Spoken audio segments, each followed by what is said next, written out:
The second key, let it go. The principle of acceptance. The desire for control is one of the biggest causes of stress and unhappiness in people's lives. However, the majority of the time, the very idea that you are the one in control is an illusion. If you live in a bubble or on a mountaintop where you never have to come into contact with another person, you might manage some semblance of control over your life, but it's unlikely if you live in the modern world. There are very few things in life you can actually control, and accepting this is one of the keys to lifelong happiness. You can't control the weather.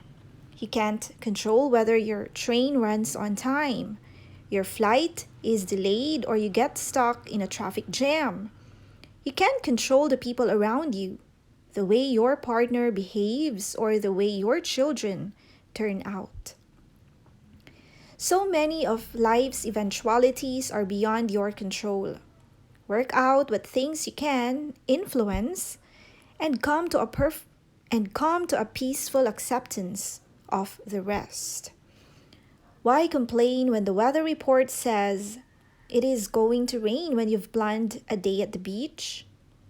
Complaining isn't going to make a spot of difference, except, of course, ruining a perfectly good day for watching a DVD on the sofa or going for a leisurely lunch. How often have you raged at the response you've received from someone in a call center, or worse, at the automated voice that answered your call? You may not agree with the voice on the end of the line, and I know firsthand how frustrating or impractical they can seem, but is it really worth sacrificing your happiness and inviting distress into your life? Trains, planes, and automobiles, all out of your control. The best thing is to plan for the eventualities that so often occur. Leave a little earlier, take a good book, or phone a friend. You need to choose your battles wisely. If your goal is to live in a state of happiness, where you are content and fulfilled the majority of the time, you need to be wise about avoiding things that threaten this state. I remind my clients that a great warrior like Sun Tzu or Machiavelli would never send an army into a losing battle, and given that you are personally unlikely to be at war right now, the resources you need to protect are your emotional ones. Your capacity for stress, disappointment, frustration, anxiety, or hurt. Throughout life, you will have experiences that result in some, if not all, of these emotions. But why invite them into your life? Every time you willingly fight a losing battle, that is exactly what you are doing. Welcoming stress and unhappiness into your life. Before you embark upon your next crusade, ask yourself, what are my real chances? Do I have more than an 80% chance of victory, or am I fighting a battle that wisdom, history, and past experience tell me I am unlikely to win? If you think you are in with a good chance and that the reward will be worth the effort, then go for it. But if that is not the response you come up with, you need to have a good, honest think about what it is really about. If your decision is driven by the desire to be proven right, you might want to ask yourself if there are easier ways you can stroke your ego, and if your self-esteem is likely to benefit if you come off second best. Choose your battles wisely. Unless you have a very high chance of victory, spare your energy and walk away. So often, people are drawn to losing battles because they feel infuriated and want things to be right, because they should be.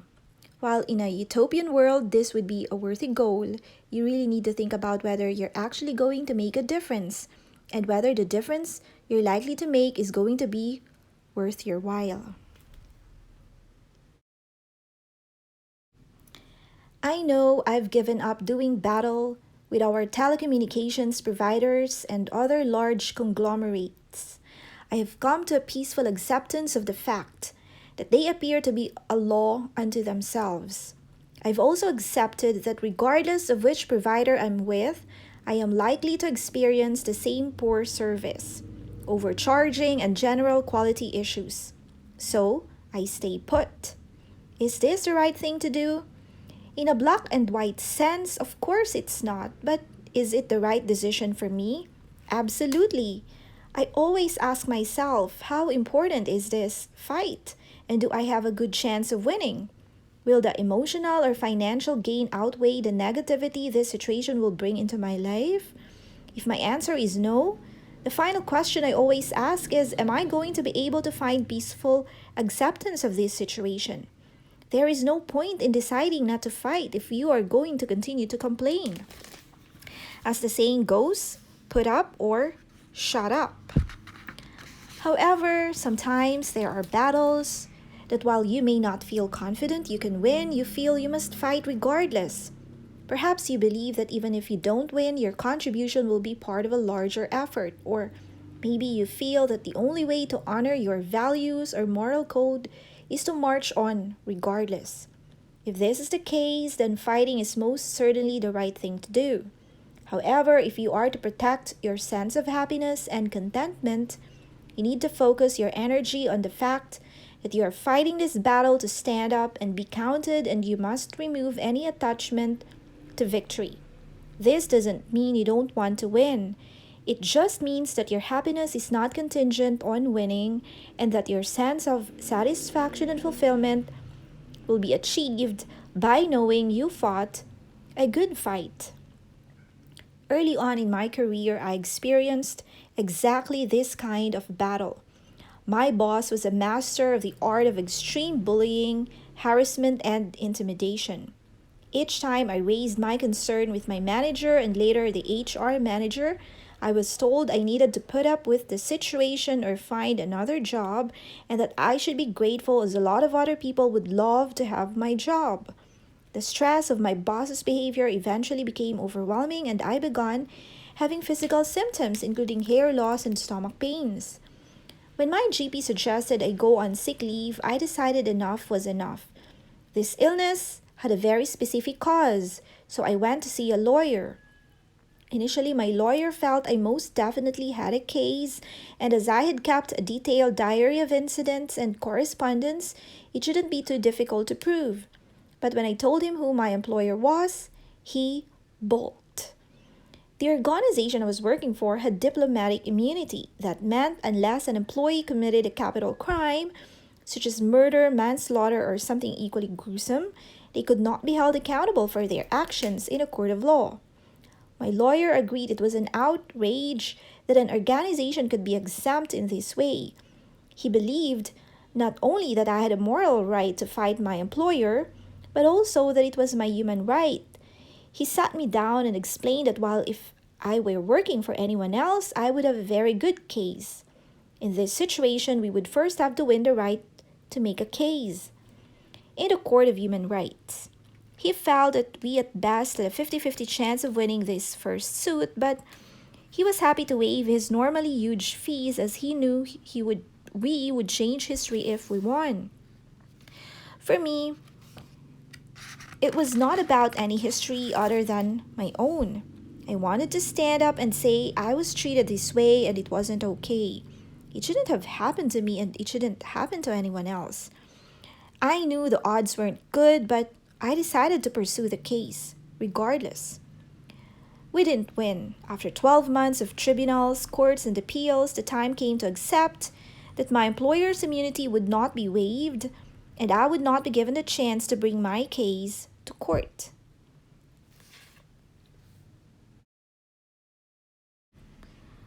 Although it was disappointing, I had wisely engaged myself in the fight, but detached myself from the outcome. I soon realized that I had won all I needed to win many months before.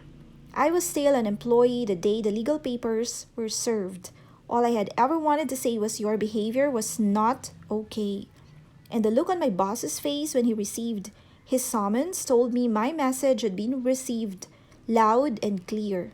It had been an incredible journey, And despite losing the legal battle, I knew I had made myself heard, which was victory enough for me. When you're focused on having control, it is easy to forget life is a road you are traveling, not a destination you get to. Letting go and detaching yourself from outcomes you can't control makes it easier to enjoy your experiences for what they are, what you have gained, and what you have learned. Don't be attached to outcomes. Enjoy your experiences for what they are, what you have gained, and what you have learned. Any goal that you set is an intention to achieve a certain result in a given time frame. Unless you have a crystal ball, you don't know how the future is going to unfold. Yet often I find when people don't achieve their goal, they consider themselves to have failed, or worse, think they are a failure. If you're able to detach yourself from the outcome, it is much easier to accept that while you did your best, that everything was within your control. You can then refocus your efforts on the things that you can influence. Unless you have a crystal ball, you don't know how the future is going to unfold. Focus on the things you can influence and don't fret over the rest. Being the best you can be is not a competition. No one gets to get there first. Yet for so many people, instead of focusing on being the best they can be, they focus on being better than him at this, better than her at that. They want to have more money, a bigger house, a fancier car, a better job, and so on. Each time you compete in this way, you're undermining your chances of happiness and eroding your self-esteem. The Academy Award-winning actress Reese Witherspoon knows how foolish it is to compete. She told Vanity Fair magazine, "There's no winning. You're never going to win the thin race. You're never going to win the pretty race. You're never going to win the smart race. You're never going to win the funny race. I just want to be the best version of myself I can be." Wise words indeed. Let go of the idea of winning or losing. In the game of life, the most important thing is just showing up and doing your best. The only person you should ever compete against is yourself. We all have our own unique set of strengths and weaknesses, our own positive qualities, and those attributes that don't do so much for us. Being the best you can be is the only goal that really matters, so make this the focus of your life and leave everyone else to focus on their own goals. Everyone makes their own choices. But when a person in question is a loved one, it can be hard to sit back and watch if you don't agree with those choices. Andrew was having a hard time with his daughter's choice of partner. In Andrew's own words, he wasn't so awful, he just didn't think he was right for her, and he was worried an involvement with this man would bring her unhappiness in the long term. When Andrew first spoke to me about this, he was wondering how to bring this up with this daughter. He was looking for a way to say, I'm your dad and I'm not happy with your choice. He wanted to change his daughter's mind about this man, and being a loving father, he wanted to do it in a way that would cause as little conflict as possible. Andrew did love his daughter very much. He wasn't trying to be controlling. He was trying to ensure his daughter's happiness. But if Andrew was going to have a healthy relationship with his daughter, he would need to accept that while he would always have a duty of care towards her, she was the only one responsible for her life. When you are in a loving or caring relationship with an adult, you have a duty of care towards that person. That means if there is something going on in their life that concerns you, you should express your concern, but you have no responsibility for any action or lack of action they may choose to take as a result of your concern. It is their life, and it is up to them how they live it. No matter how much you care about someone, you can't take responsibility for their happiness. Of course, if you feel that a person you care about is genuinely unable to make healthy choices for themselves, such as in the case of an addiction or mental illness, or if they are at risk of harming themselves or others, part of your duty of care may be to take action on their behalf, but these are extreme cases.